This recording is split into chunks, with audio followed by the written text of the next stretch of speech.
앞에 놓인 두 갈래의 길을 두고 한국은행의 고민이 깊어지고 있습니다.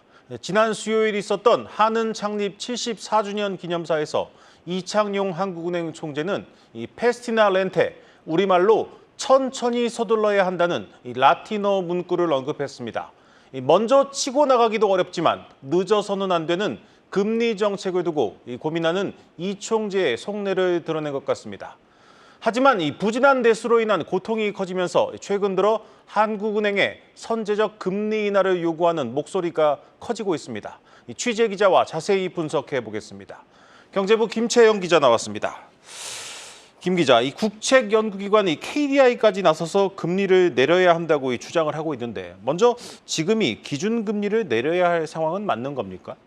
네, 국책연구기관과 민간연구소, 학계와 증권사 등 6명의 전문가들에게 설문조사를 해본 결과 한은이 금리를 내릴 필요성이 있다고 답한 사람들은 절반에 가까웠습니다. 네. 국내 여건을 보면 금리를 내릴 환경이 마련되고 있다는 건데요.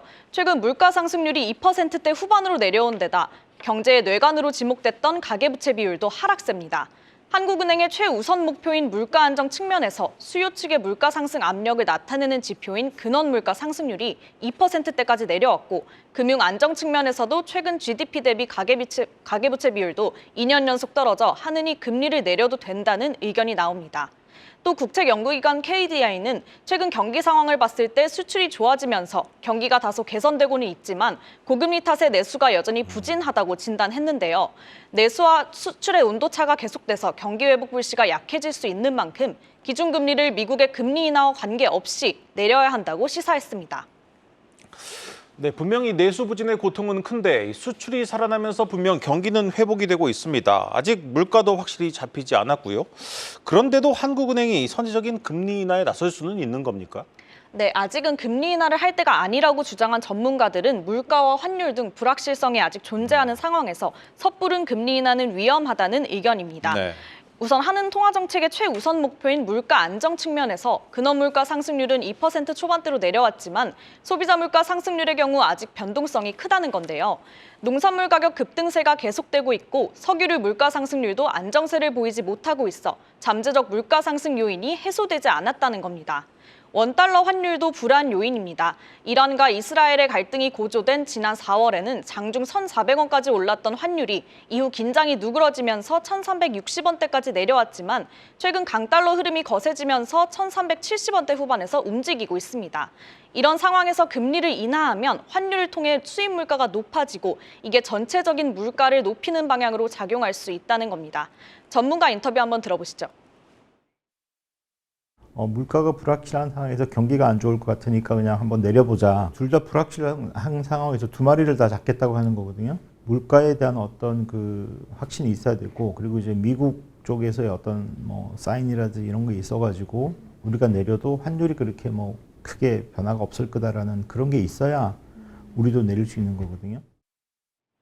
네, 여기에 더해서 우리 경제 성장률도 앞서 금리를 내린 유럽과 캐나다 등보다 양호한 편이어서 금리 인하 필요성 자체가 낮다는 의견도 나옵니다. 네, 한국은행의 금리 정책이 딜레마에 빠진 것 같습니다. 그렇다면 이 시장에서는 한국은행이 언제쯤 금리를 내릴 것이라고 전망을 하고 있습니까? 네, 전문가들의 금리 인하 시점은 크게 3분기와 4분기로 갈렸는데요. 우선 수요 측 물가 상승 압력을 나타내는 근원 소비자 물가 상승률이 2%대로 안정화됐기 때문에 금리 인하 환경이 갖춰졌다고 보고 3분기에도 충분히 인하가 가능하다는 의견이 나왔습니다. 국내 소비자 물가 상승률이 8월 이후에 2% 수준으로 하락할 가능성을 고려해서 한은이 한 차례 금리를 내릴 것이란 의견입니다. 10월 전이나 늦어도 11월에 금리 인하를 하지 못하면 물가가 다시 튀어올라 피벗 시점이 내년까지 밀릴 수 있다는 목소리도 나옵니다.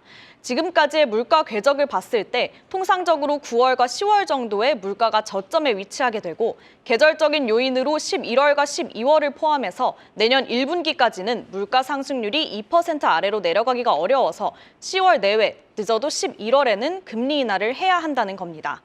연준 영향이 불가피하다고 보는 전문가들은 미국이 올해 9월에 기준금리를 한 번 정도 내린다면 한은은 빠르면 4분기, 늦으면 내년이나 금리를 내릴 수 있을 것으로 봤습니다. 네, 하지만 이 최근 미국 연준의 분위기까지 감안하면 한은의 연내 금리 인하 예단하기 어렵습니다. 이창용 총재도 이 지난 수요일에 이 섣부르게 금리 인하하지 않겠다는 입장을 좀 분명히 했죠. 네, 이창용 총재는 지난 12일에 물가가 목표 수준으로 내려갈 것이라는 확신이 들기 전까지는 현재 통화긴축 기조를 충분히 유지하겠다고 밝혔는데요. 겉으로는 매파적 신호를 보냈지만 물가 위기의 정점은 지났다고 판단해 일각에서는 조기 인하론도 거론되고 있습니다. 이 총재가 금리 인하의 시발점으로 보고 있는 하반기 물가 경로는 2.3에서 2.4%인데요. 소비자 물가 상승률이 지난달 2.7%까지 낮아지면서 정부에서는 올해 물가 정점을 이미 지났다는 평가가 나오고 있습니다. 이런 배경 속에서 이 총재는 천천히 서두름의 원칙을 되새겨 볼 때라고 언급해 금리 인하에 신중하되 타이밍을 놓치지 말아야 한다는 메시지를 던진 것으로 해석됩니다. 한국과 미국 모두 하반기 기준금리 결정회의가 4차례씩 남은 상황인데요. 한은이 미국의 경기 상황을 살피며 첫 금리 인하 시점을 정할지 아니면 국내 상황에 맞춰서 선제적으로 인하할지 시장의 관심이 집중되고 있습니다. 금리는 시장에 던지는 중앙은행의 메시지입니다. 유럽의 길을 따라갈지, 미국의 길을 쫓아갈지, 아니면 우리만의 길을 갈지는 온전히 한국은행의 선택입니다. 다만 그 메시지는 분명해야 합니다. 지금까지 김채영 기자와 함께했습니다.